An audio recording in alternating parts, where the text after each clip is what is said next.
If it sounds like I'm on a 747 with the windows open because I got my AC blasting, it's about 165, 170 degrees right now on the East Coast. Maybe not that much, but it's blistering. It's hot, humid. I actually came from Miami a couple of days ago where it was actually a lot cooler than what it is here in New Jersey. Go figure, right? But with all this heat, and you're supposed to stop, dummy! I'm sorry, guys. Like, people just run through stop signs like it's the law to do so. Where was I? Oh, speaking of heat and all things being in heat, even humans, especially adolescents, and especially in the Jehovah's Witness organization. You know, it's natural when you get to be of a certain age, 15, 16, 17, maybe even younger, that you start seeking the attention of the opposite sex, or in some cases, same sex. And COVID-19 didn't help the situation. Now, if you want to break it down a little bit, you know, at least before COVID, if you had a crush on somebody in the congregation, you would get to see them in person, you know, a couple of times out of the week, right? Maybe a few times out of the week if you're like in the field service group. But with COVID, you know, obviously this is not happening. And even if you didn't have a crush on someone in your immediate congregation, you would get to move around. You would get to go to the assemblies and see, you know, a vast amount of people and possibly meet people, right? You can travel to other congregations while on vacation. So you had the opportunity to congregate amongst your own being the JW organization. So there was opportunity. Now, there still is opportunity, but when we were in the middle of COVID, those opportunities were scarce when it came to other Jehovah's Witnesses. So what options did you have? You had the person that worked at the deli, or, you know, at a fast food place, schoolmates. You had all the opportunities that were not of the JW pedigree. So I'm pretty sure, and I don't know the stats on it, there has been a lot of frolicking outside of the organization. I'm almost sure of that. You know, when you come up on me at 90 miles an hour, it doesn't make me move any faster. As a matter of fact, I'm gonna move slower, right? Like, this traffic situation is bananas, guys. And I'm sorry for being thrown off. But yeah, this is what it is on this smoldering day in New Jersey. People are just acting like maniacs. But back to the situation at hand, or the topic at hand. I know it had to take a hit. As you can probably tell,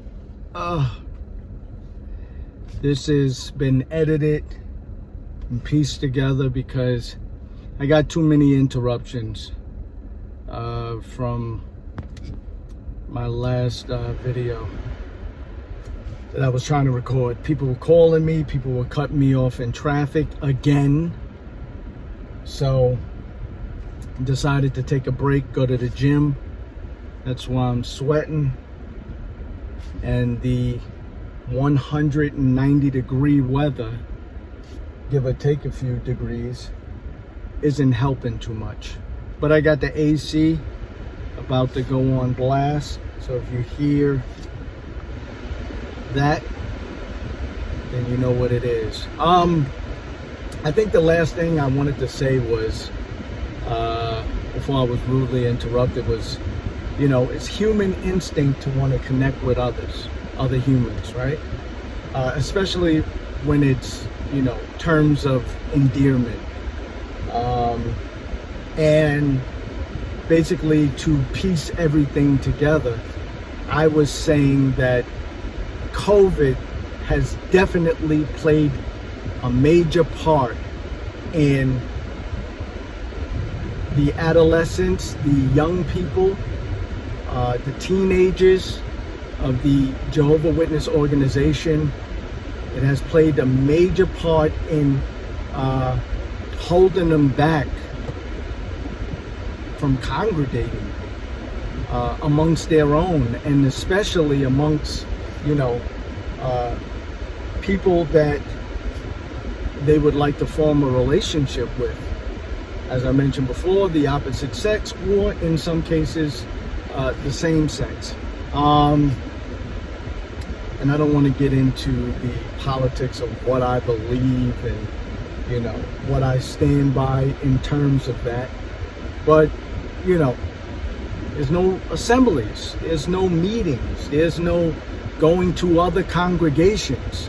When your, you know, father gives a talk in another congregation, typically that's how you sometimes meet people and form relationships with. Now you're just left with the cashier at Marshall's, or, you know, fast food restaurant, Chipotle or something. And I'm not co-signing these companies.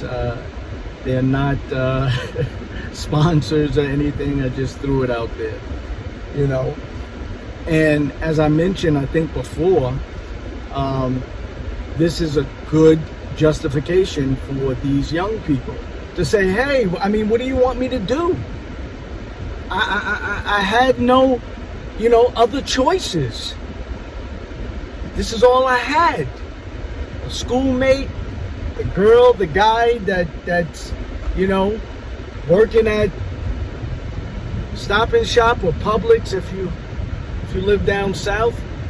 You know, this is all my options. Like, what do you want me to do? Because it's human instinct, just like it's animal instinct.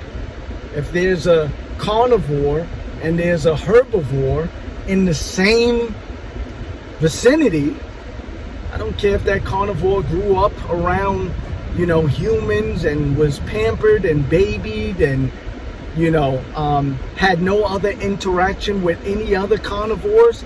They have instinct. And if you have a carnivore and a herbivore living together, somebody might come up missing. It's just instinct. It's human instinct to want to, you know, interact with people of the opposite sex, right?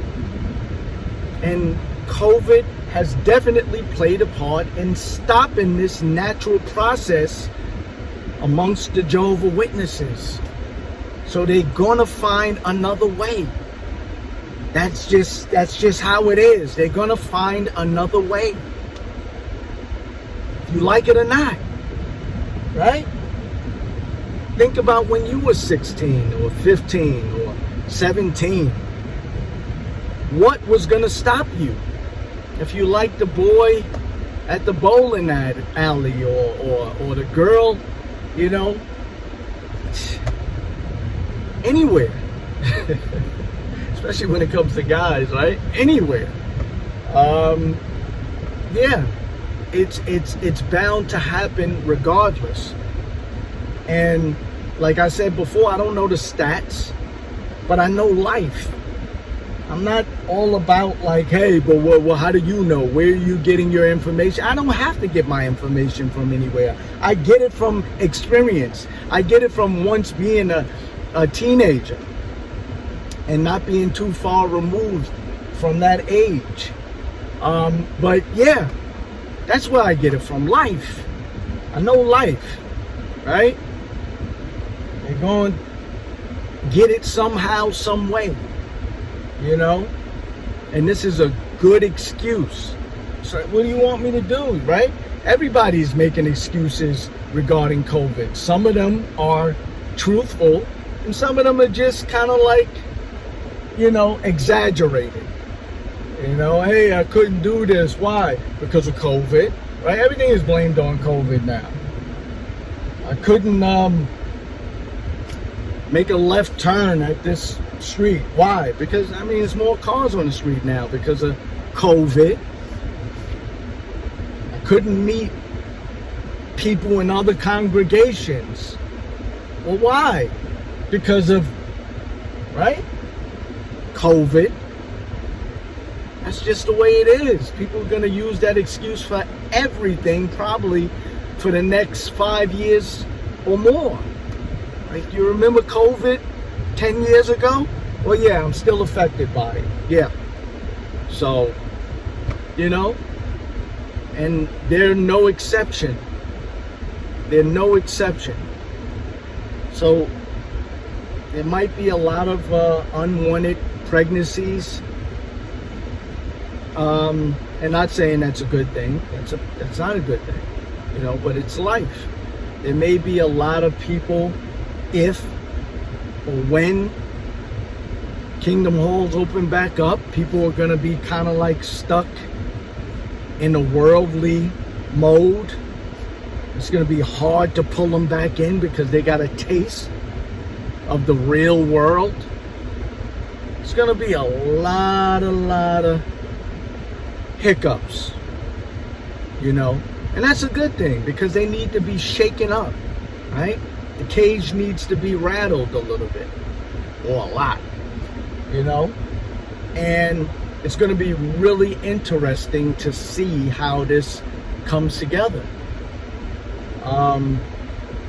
Too far gone is a word or a term that comes to mind. There's going to be a lot of people that are too far gone, and when they come together again, it's going to be interesting, right?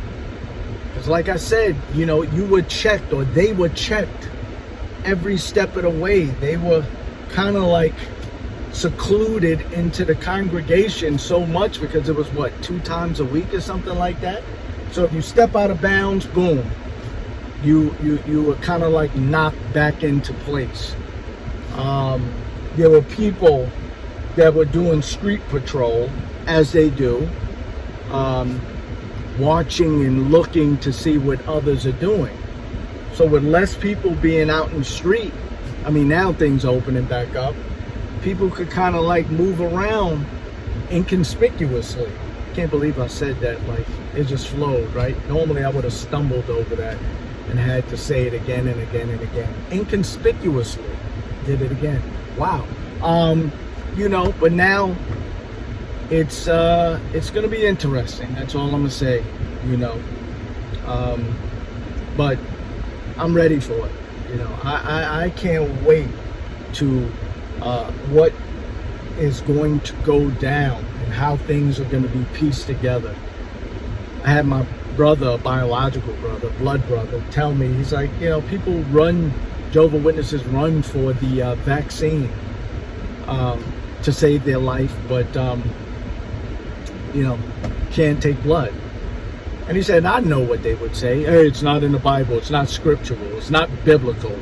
You know, I mean, but what if the vaccine was tainted with blood and you knew it? It was exposed. It was out in the open. Now what? Would you justify it by making up some excuse? Would they go back into the, you know, the lawyer's manual, get their lawyers on the job and say, how could we twist this? What would you do? Would you stand firm? Because let's be honest, needing blood is not, a everyday thing in a congregation. You're not getting droves and droves of people needing blood, So, it's not something that can really be tested because it's running rampant through the organization. No. But let it run rampant, right? Let one of the governing bodies or, let it run rampant like COVID did and people need blood. Let's see them stand strong or stand firm in the faith at that point. I know I went a little left, but I'll bring it all back together by saying with every post or video that I put up, the only thing that I ask you to do, you probably know the rest by now, is think. Just think. I could teach you if you need to know how to think, right? I think you kind of do it automatically, or some people, but think deeply.